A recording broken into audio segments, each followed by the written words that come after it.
Good evening and welcome. I'm Vincent Makori. This is Africa 54. Tonight, the hunt for the Paris attacks masterminds is still ongoing, but a police raid in a Paris suburb ended after 7 hours Wednesday, with 2 people dead and 7 arrested. The police raids began overnight with sounds of heavy gunfire near an apartment in Saint-Denis. At one point after dawn, police could be seen leading away a man wearing only underclothes, but no statements regarding arrests were made at that time. A government spokeswoman announced around midday the raid was over. Authorities say they were seeking Abdelhamid Aboud, a Belgian national of Moroccan descent, but did not immediately confirm if he was at the site. The Paris prosecutor's office issued a statement saying the dead included a woman who blew herself up. Officials say 3 police officers were injured and a police dog was killed during the operation. Authorities are also looking for other suspects tied to the November 13th attacks that killed 129 people and injured more than 300 others. Now, for the latest developments in France, VOA's Arash Arabasadi joins me live via Skype from Paris.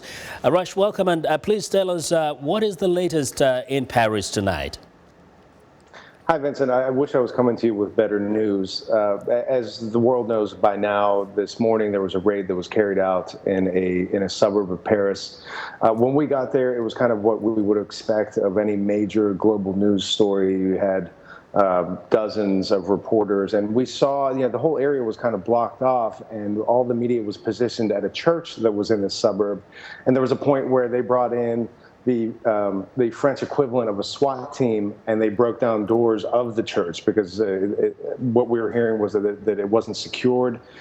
So there's no way of knowing actually what was inside. So there was a kind of a moment of tension where they literally ripped the doors off of an old church. Now we know that Parisians have been trying to get back to normal. How has this impacted their lives, their day-to-day activities? Tremendously. Last night we went to a live jazz show. And we actually finished the story that we submitted yesterday with that. And the whole point of that was that Parisians were getting back to their normal lives.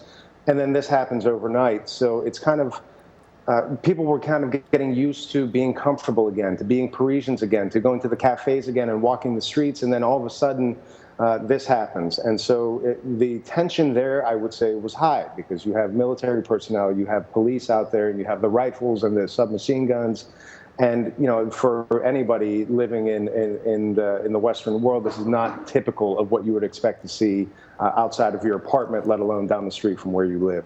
Now, inevitably, this has brought to the fore the discussion about migrants and refugees, and particularly those from Syria. What are they saying themselves? What are people saying in Paris?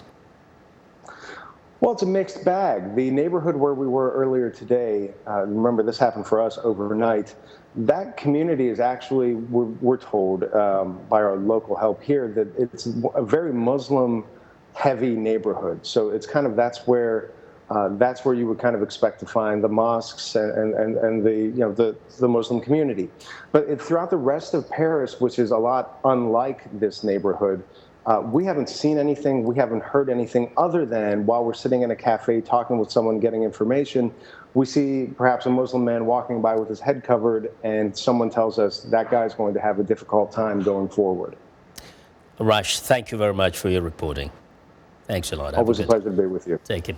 Arash Arabasadi of Voice of America reporting live via Skype from Paris.